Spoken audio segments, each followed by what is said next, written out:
Hello everyone, welcome on in. It is Betting Weekly Game Bet Match, #1 tennis podcast and YouTube channel, brought to you in association with Bet Rivers, your hometown sportsbook. I'm Nigel Seeley. I'm delighted to say joining me on this Tuesday afternoon is our senior ATP Tour handicapper, is Sean Calvert. Before I introduce Sean, he gives us the list of statistics and his bets for Wednesday's action over in Toronto at the 1000 event. Please hit the subscribe button. Please hit the like. We are getting more and more subscribers. I think this month has been our highest month of the year in terms of subscribers. Next month we have the start of the football seasons across Europe, as well as the US Open. So the build up to the US Open, we want you to subscribe. Still about 60% of you do not subscribe to the show. Please subscribe. It means a lot to us, and it means we can continue doing this stuff that you like and enjoy, and hopefully cash some winners together. Good afternoon, Sean. How are you, mate? All right? Good afternoon. Yeah, I'm okay, thanks. Yeah, good. Just got back sort of late last night from Umag. It was got a bit trying towards the end there, but I'm okay, thanks. Yeah, unfortunately Sean couldn't come on to the show on Sunday, but if you watch me, I went solo for the group. I got your pick, Sean. I didn't go into the analysis that you do. Obviously you go into a much bigger breakdown on that, statistics and trends and underdog winners.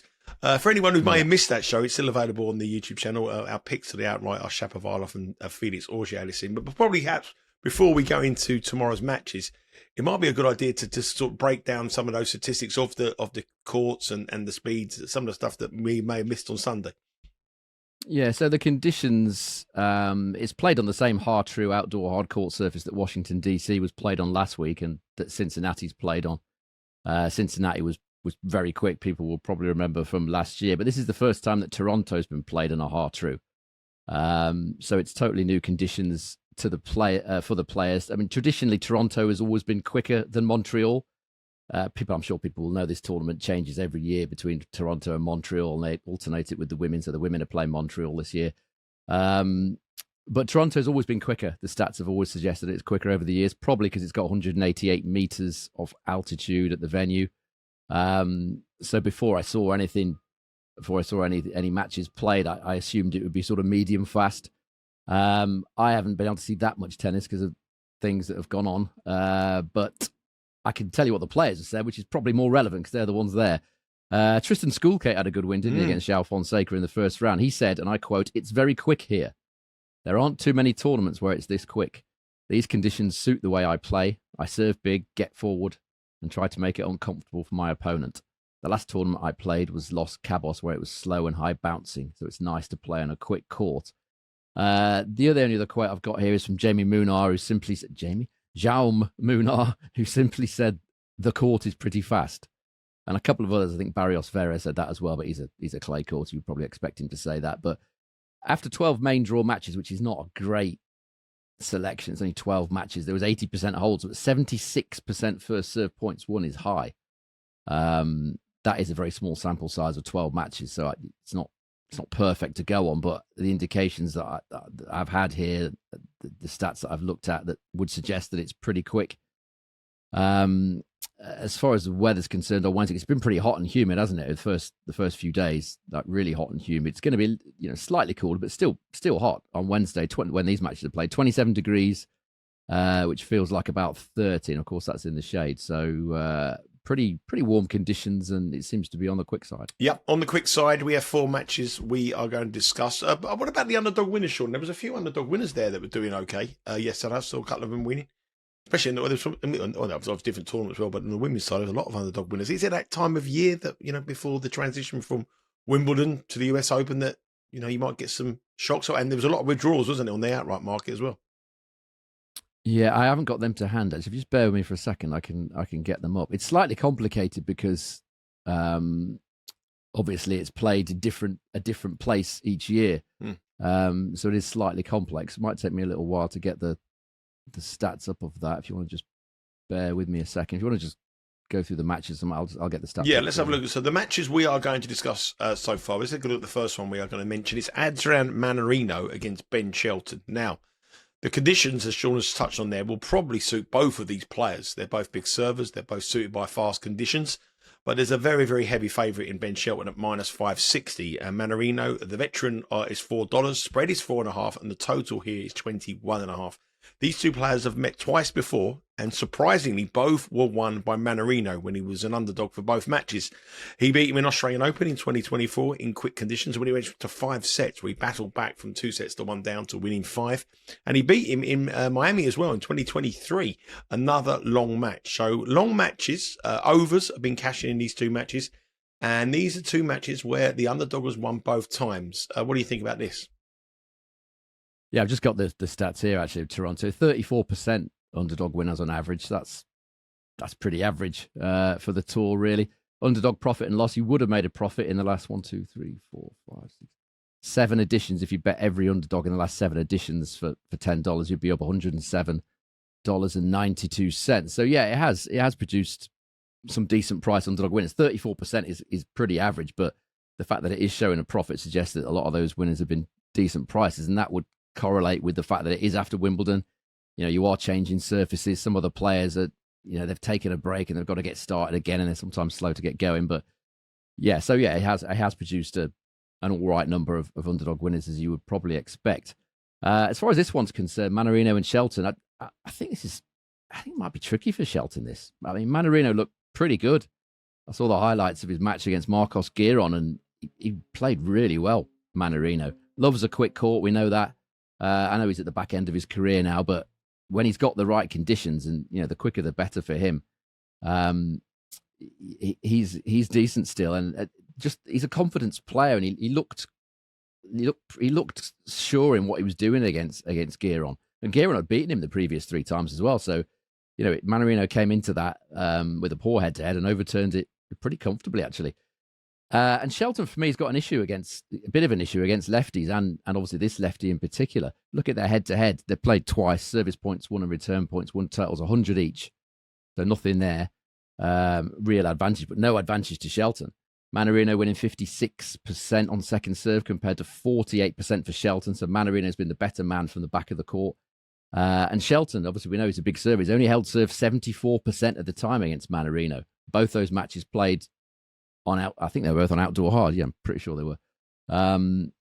So that's, Shelton only holding serve 74% of the time. He would expect a lot better than that. So Mannarino has had a good read on that serve. If you look at what Shelton's done against left-handers at main level in his career, it's not that great. Win rate's only 47%, and his service points won and return points won totals of 100.7. So those numbers are down on what he's been producing in recent times against all players. So there's an issue, and this is interesting as well. Of the 15 completed matches he's played, Shelton, against left-handers at main level, he's only won 3 of them in straight sets.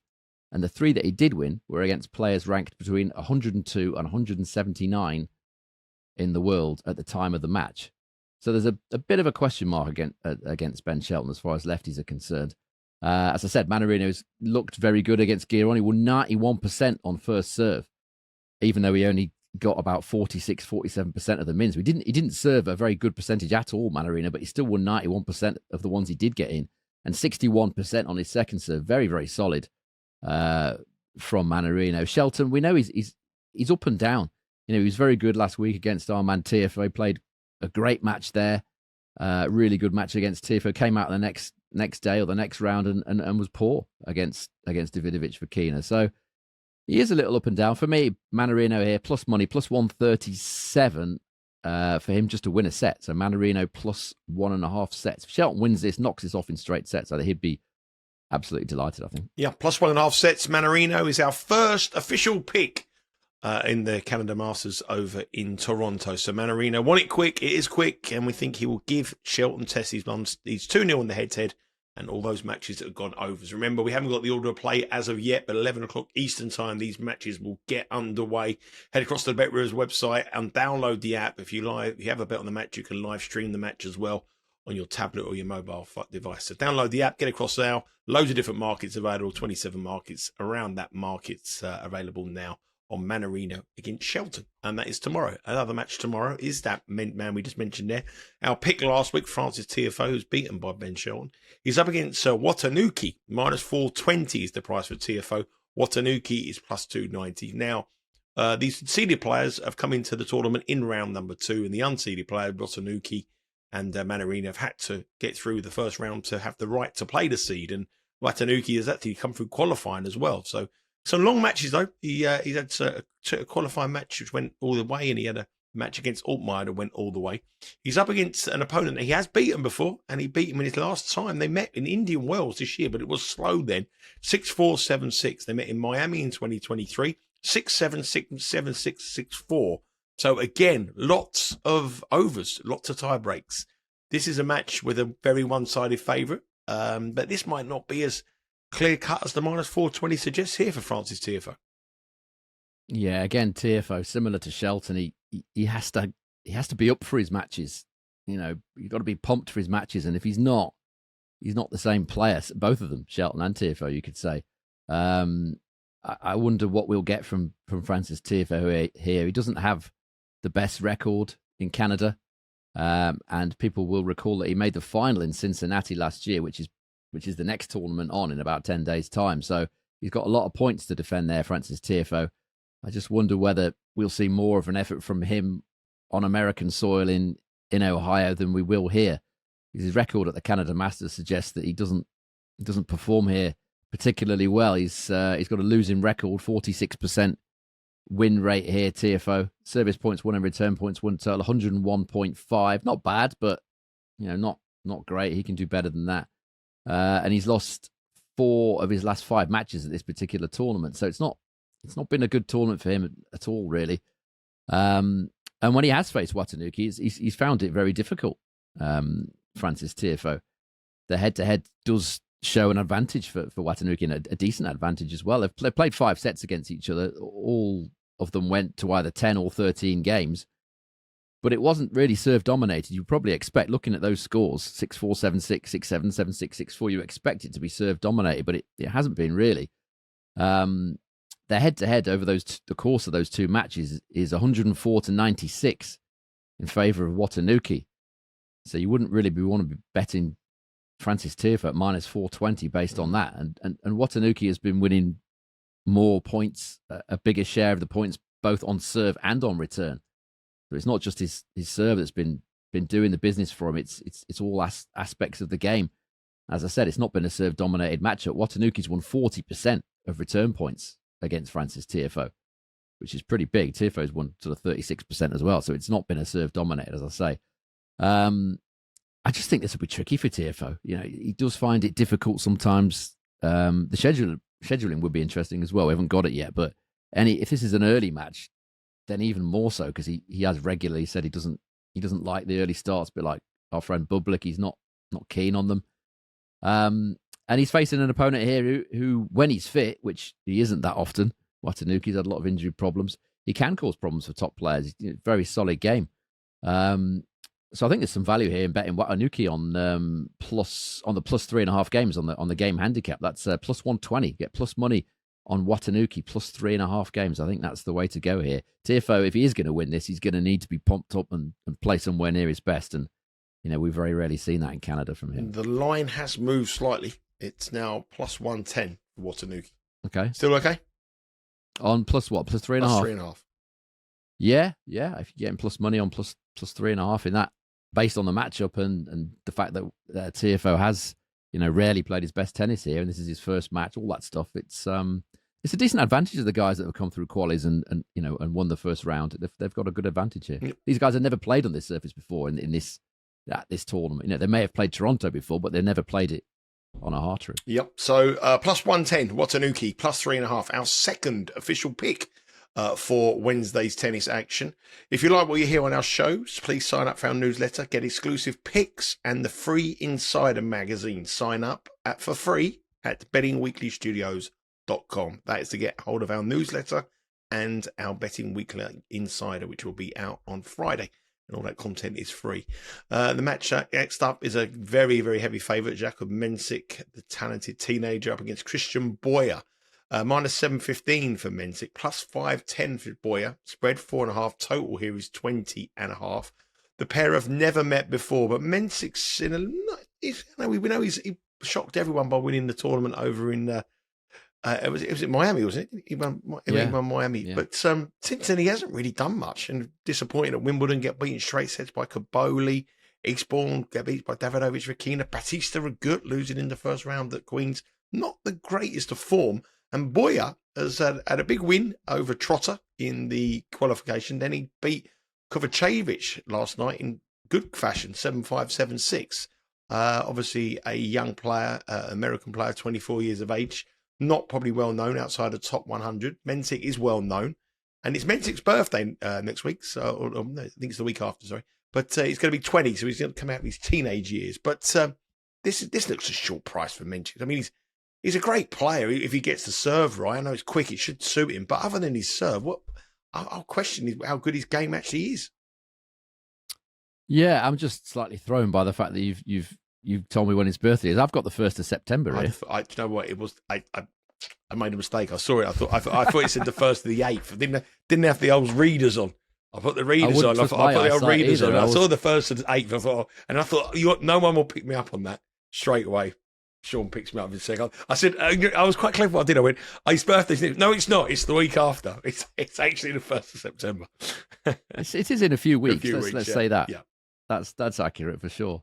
Yeah, look, you're right. I mean, Mensik hasn't played since Wimbledon. He hasn't found his best tennis, as you said, really, since winning Miami. And, you've got to remember, he did win a lot of tie breaks to win that tour. I'm not saying it was lucky. He's a very good player. And he's going to be a very good player, but he did win an awful lot of tie breaks to win that tournament. And as I said at the time, you can't keep relying on winning tie breaks. The rest of your game's got to weigh in as well. And he's been another one. He's been talking about fatigue. I mentioned it so often on this show. I'm sure people are bored of it now. But it is a grind, this tour, especially if you're 19 and you're not used to it. We think of Mensik now as he's a Masters winner, but he's still pretty inexperienced on this tour at this level. He withdrew from DC with fatigue. He's obviously going to be rusty. He's not played since Wimbledon. He's still, as I've said, too reliant on that first serve. Look at what he's done this season at main level. He's only winning 49.6% of return points. I mean, it's not absolutely terrible, but it's not good. And it's not good enough. As I said, he's still relying very much on that first serve, which is great. The first serve is fabulous, and he's there's no problems with that, and he's winning tons of points on it. But at some point, the second serve's got to kick in and help as well. Boyer's actually won more second serve points this year at main level than Mensik has. 51% Boyer's won, even though he hasn't had a particularly good time of it recently. He's had a poor time of it, in fact, in recent weeks and months. But he's come back to form now. He was very good against Kovacevic, who's been in great form himself, by the way. Kovacevic, obviously final, I think it wasn't it, in Los Cabos.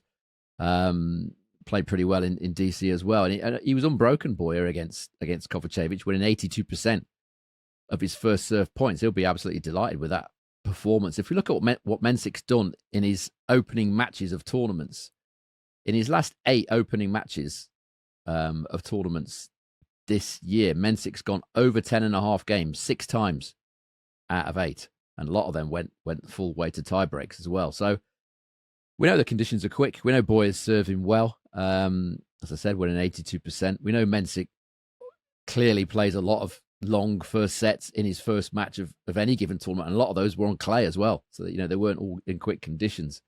So his return game has taken a while to kick in. So if you are looking for a big price bet today, I would suggest that set one over 10.5 is interesting here.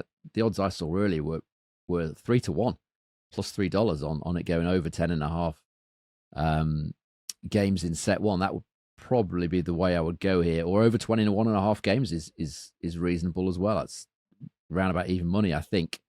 Rusty Mensik against a guy who's desperate for wins and doing well. Is Rusty Mensik his brother? Jakub Mensik's brother, yeah. Rusty Mensik. His birthday is the 1st of August. That's why I've got it wrong. I was looking at Rusty Mensik rather than the other one. Yeah, Rusty Mensik is 1st of August, yeah. Over 10.5 in set number 1. Just trying to see what the price is with Bet Rivers. It's currently, it's a little bit lower now. It's plus 255. But you can get over... Still reasonable. You can get over 21.5 at plus 108, and you can go over 20.5 at minus 115. So games is where we're going on the match between Boyer and Mensik, whose birthday is coming up. If you were going to send him a birthday card, hang fire for a couple of weeks. It's not till the 1st of September. Just send one to his brother Rusty. instead. His brother Rusty is getting his early. Okay, let's move on to our final match. It's Fabian Marozsan up against Felix Auger-Aliassime He is our second pick of the week here in Canada in his home tournament. Felix Auger-Aliassime is minus 225. Marozsan is plus 175. Spread 2.5. Total here is 22.5. Felix Auger-Aliassime played in the Hopman Cup last week, where he had a great week with Bianca Andreescu. I think they won it. They won the Hopman Cup. They won it. Yeah. And Marozsan had a decent win in the first round here against Delien.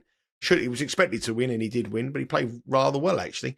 He got beat by Diallo in Washington. There's no disgrace in that. Diallo is an up-and-coming player. Marozsan has seen some money in the build-up to this match. Current price of plus 175 with BetRivers is one of the biggest around currently. A lot of other sports books are slashing the price on Marozsan. A plus 175 is actually the biggest price around at this moment in time. Slight worry that the money's come for us. We're on Felix to win this tournament. What do you think about that early move for Marozsan? Yeah, I think plus 175. When I looked at these earlier, I thought that's a bit on the big side. Yes, I did take Felix to potentially win this tournament from the draw that he's got. Just looking at it here, I can't actually find him. Oh, there he is. Yeah, I mean, I haven't obviously talked about the outright, but it is wide open for me, this tournament. As Canada has been in recent times, we've had some huge price winners here and finalists in the last sort of 5-6 years. And Popperin was, 250 to 1 when he won it last year. Carolina Buster was 150 to 1. He won it a few years ago. So you do get some big price winners and finalists here. And I just felt like Felix, given that he has struggled in the Canada Masters at times, quite often.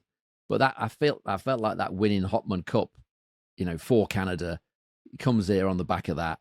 I felt like that would perhaps calm him down a little bit, but I still think he's pretty short here, minus 225. I think when I saw the draw, I knew this would be a tough opener against Marozsan. He was obviously going to beat Delien. I mean, Delien, a guy who loves a slow clay court, not at home at all on the quicker surfaces. You would 100% expect Marozsan to win that, and he has. So I knew this would be a difficult start, and the reason is that he is nervy here at the Canada Masters. Felix, this is a match I'm obviously hoping he's going to get this out of the way and go from strength to strength, but I wouldn't bet him at minus 225 to win this. If we look at what he's done at the Canada Masters, it's all right. Service points won and return points won, total of 100, and he's only winning 46.6% second serve points won. So he needs to improve on that. But if you look at what he's done on all hard courts at main level this year, 73% win rate and a service points won and return points won, total of 105. So we know what he's capable of. They're the stats I've just said.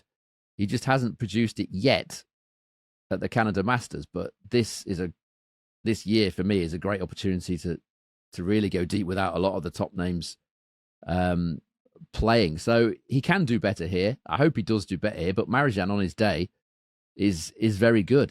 It's always a case with Marozsan on sort of how he's feeling on the day. Sometimes he just turns up and he just looks like he's not really got that determination. He just thinks, oh, well, I'm not having a great day. There's always next week. It seems to be that sort of vibe with him a lot of the time.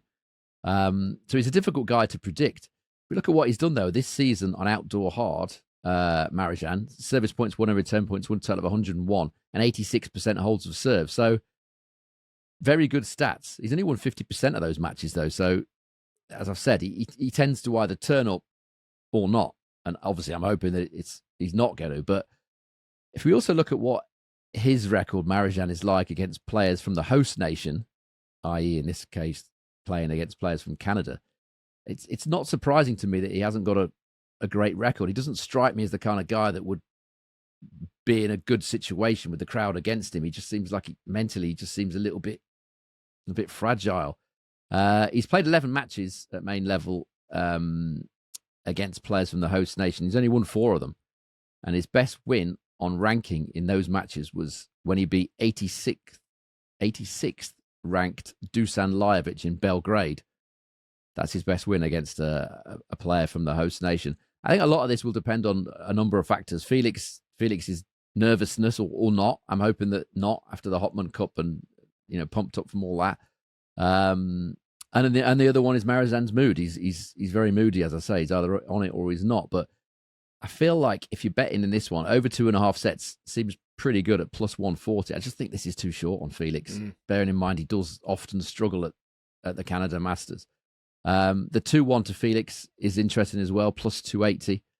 That is with Bet Rivers, I believe, and that is where I would go. I think this is going to be, if you bet Felix, I think I'm hoping he's going to get through, obviously, but I just feel like it might be a test, and minus 225, no, not for me. Yeah, a little tester for our futures. Pick Felix Auger-Aliassime against Marozsan. We're hoping he gets through, and if you're looking for a way to play that market, probably 2-1. There's a whole host of other big names in action tomorrow. If you download the Bet Rivers app or go to the website, you'll be able to see all the prices. These are 4 selected matches that we liked the look of in terms of value, but there is about 12 other men's matches and women's matches all across on the Bet Rivers app. If you download the app now, remember, as I said at the top of the show, if you like what you hear on this show, sign up for our newsletter. It's free. Get exclusive tips and the free Insider magazine as well on the Friday. Sign up for free at bettingweeklystudios.com. Remember to subscribe to this YouTube channel. Also, follow us on our socials at Because We Win. And obviously on the show here, we've got loads of content coming your way. Betting Weekly live every day, Monday through to Friday, 11 o'clock Eastern time, followed by Betting Weekly Tennis Live, looking at all the in-play in Canada at 1 p.m. And then we go across stateside with Doug Kazarian, the American team, for Betting Weekly Hardball and Betting Weekly Fast Break, our baseball and basketball shows that go on at 2 o'clock and 3 p.m. Eastern time. So whatever your sport, whatever your event, we've got it covered here on the fastest growing sports betting YouTube channel. Sean, before I go, what are your official plays? Yeah, I'm going to take a couple of official plays here. First one being Adrian Mannarino plus 1.5 sets to beat Ben Shelton, plus 137, I believe that is. And I'm taking Yosuke Watanuki plus 3.5 games to beat Tiafoe, plus 110, that is, with Bet Rivers. Couple of nice plays there. Obviously, some big price leans as well. All available on the Betting Weekly, all available on the Bet Rivers app, and obviously in Betting Weekly Studios. Anyway, make sure you subscribe to the channel. Hit us a comment. Let us know what your thoughts are. Hopefully, we cash some winners together, and we will be back tomorrow, looking ahead to Thursday's action over in Canada. Sean, thank you very much for joining me. Enjoy your evening, and we'll take care, and we'll speak again tomorrow. Take care.